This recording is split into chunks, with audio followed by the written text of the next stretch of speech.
Ratio and ப்ரொபோஷனில் அடுத்த some பார்க்கலாம். இந்த மாடல் சம் எக்ஸாம்ஸில் அடிக்கடி கேட்குறாங்க. அது மட்டும் இல்லாமல் இந்த ஒரு சம்மை நல்லா அண்டர்ஸ்டாண்ட் பண்ணிட்டாவே இந்த மெத்தடில் கிட்டத்தட்ட 5 மெத்தடில் சம் கேட்பாங்க. ஸோ அது மாதிரி எப்படி சம் சார் நம்ம ஈஸியாக ஆன்சர் பண்ணிடலாம். அது மட்டும் இல்லாமல் ஏஜஸில் அதாவது வயது கணக்கில் இதை பேஸ் பண்ணி ஒரு சில முக்கியமான கொஸ்டின் கேட்பாங்க. ஸோ இந்த சம்மை நல்லா பார்த்துக்காங்க. அதாவது இரு எண்களின் விகிதம் 2:5, அவற்றின் வித்தியாசம் 210 எனில் அவற்றில் சிறிய எண் யாரு கேட்குறாங்க. ஸோ இந்த மாடல் சம் கேட்டாங்களா எப்படி குயிக்காக சால்வ் பண்ணாங்கிறத பார்க்கலாம்.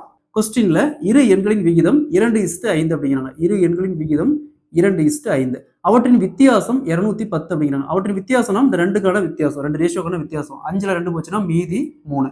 ஸோ இந்த வித்தியாசம் எவ்வளோங்கிறாங்க 210. ஸோ இந்த 3க்கு தான் 210. அப்போ 1க்கு 210 அப்படியே 3ஆல் கேன்சல் பண்ணா 1க்கு 70, ஒரு பார்ட்டுக்கு 70.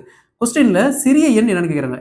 சிறிய எண் அப்படிங்கிறது சிறிய ரேஷியோ பார்த்தோம்னா 2. ஸோ 1க்கு 70னா 2க்கு 2 × 70 140. இதுலயே பெரிய எண் என்ன கேட்பாங்க. பெரிய எண் 5.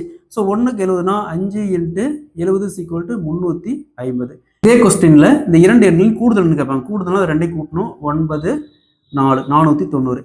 இதே கொஸ்டின்ல அதோடைய வர்க்கமூலம் என்ன கேட்பாங்க, கனமூலம் என்ன கேட்பாங்க. ஸோ இந்த ஒரு ட்ரிக் ஒரு மெத்தட் தெரிஞ்சு வச்சுட்டாமே இந்த மெத்தட்ல எப்படி சம்களை நம்ம ஈஸியா சால்வ் பண்ணிடலாம். ஸோ வயது கணக்கில் எப்படி கேட்பாங்கன்னா இரு நபர்களின் வயதுகளின் விகிதம் 2:5, அவற்றின் வயதுகளின் வித்தியாசம் 210 எனில் அவற்றில் சிறியவர் யாரு, பெரியவர் யாரு, இல்ல வயதுகளின் கூடுதல் கேட்பாங்க, இல்ல வயதில் வித்தியாசம் கேட்பாங்க. ஓகேங்களா, இல்ல வயதில் பெருக்கல் பலன் கேட்பாங்க.